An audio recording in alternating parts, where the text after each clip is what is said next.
teman kepada kita lah. Selain My name is Muhammad Amish. Beri hidung. Sangat penting.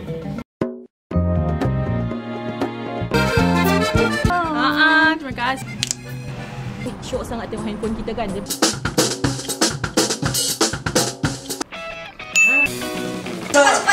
Memang kita juga mendapat peace. Okey, pada hari ini Mari saya tunjuk warnanya. sayalah diri kat situ. Fresh. You know what? Imagine if our life.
Cik kiblat Inilah kiblat sini. Siapa? Ni. Sini. Saya.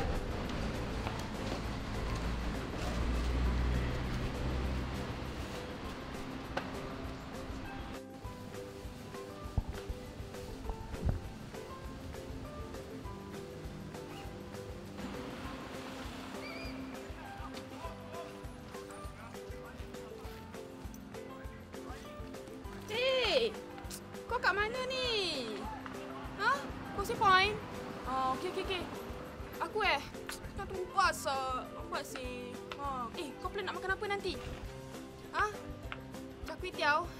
Sedap Okay, so aku pun join lah. Bas aku dah sampai ah. Bye.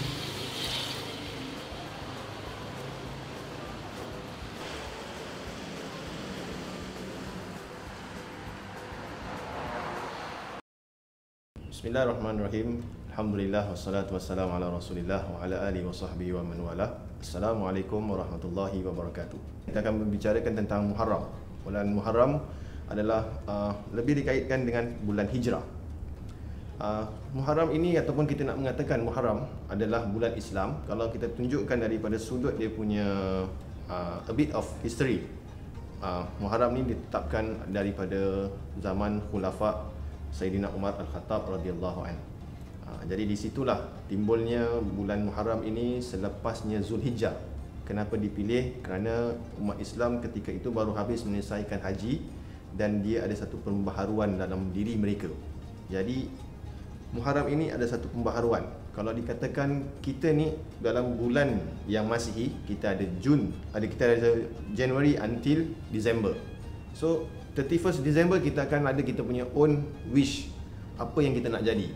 So for the youth mesti ada nak buat, celebrate dan sebagainya. Tetapi sebaiknya kita sebagai orang Islam, kita lebih memberatkan kepada bulan Islam. Jadi apakah kita punya harapan dan apakah yang kita inginkan, yang pembaharuan dalam diri kita. First and foremost sekali, the first thing yang saya boleh katakan, kita mesti kena letakkan kita punya keimanan. Bagaimana kita punya keimanan dengan Allah Subhanahu Wa Taala? Bagaimana kita punya kelakuan dengan Allah Subhanahu Wa Taala? Bagaimana apa yang kita nak lakukan? Solat kita bagaimana? Adakah solat kita masih rongak-rongak lagi? Adakah kita punya amalan dengan Allah Subhanahu Wa Taala? Bagaimana Allah Subhanahu Wa Taala suruh melakukan sedemikian dan melarang sedemikian? Dan kemudian ketakwaan kita kepada Allah Subhanahu Wa Taala yang kedua. Bagaimana ketakwaan kita dengan Allah? Kepercayaan kita dengan Allah Subhanahu Wa Taala. Kemudian yang ketiga, bagaimana keikhlasan kita So how kita punya keikhlasan, kita punya sincere orang yang kata. Kita punya betul-betul keikhlasan tu kita nak buat ini kerana apa? Kerana seseorang ataupun kerana Allah Subhanahu Wa Taala. So everything kita nak kena pembaharuan dalam diri kita. So kalau ada orang katakan, Ustaz saya dah baik Ustaz, sebelum ni saya dah jadi baik. Tapi sebaiknya kita jadi lebih baik daripada sebelumnya, the previous one. So kalau 1436 kita jadi sedemikian, so 1437 kita jadi better than 1436. Dan kemudian yang keempat adalah bagaimana kita punya kemanfaatan kepada manusia. Kerana dalam hadis Nabi SAW mengatakan sebaik-baik kamu adalah orang yang memberi manfaat kepada sesama manusia. Jadi mudah-mudahan kita beri manfaat kepada orang lain dapat manfaat daripada kita, tak kiralah sama ada dia sesama Islam ataupun bukan sesama Islam.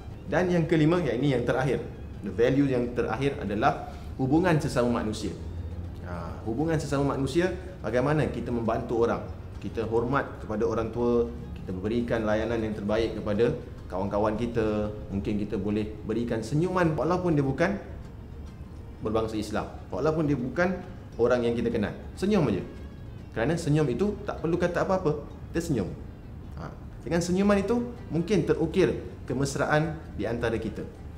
Kita lihat bagaimana kita melakukan saf dalam solat. Kita tak kenal siapa di kanan kita, kita tak kenal siapa di kiri kita. Tetapi kita disuruh untuk merapatkan saf. Kerana dengan rapatkan saf itu, maka hati kita menjadi satu. So, sampai di sini saja. Jumpa lagi. Assalamualaikum.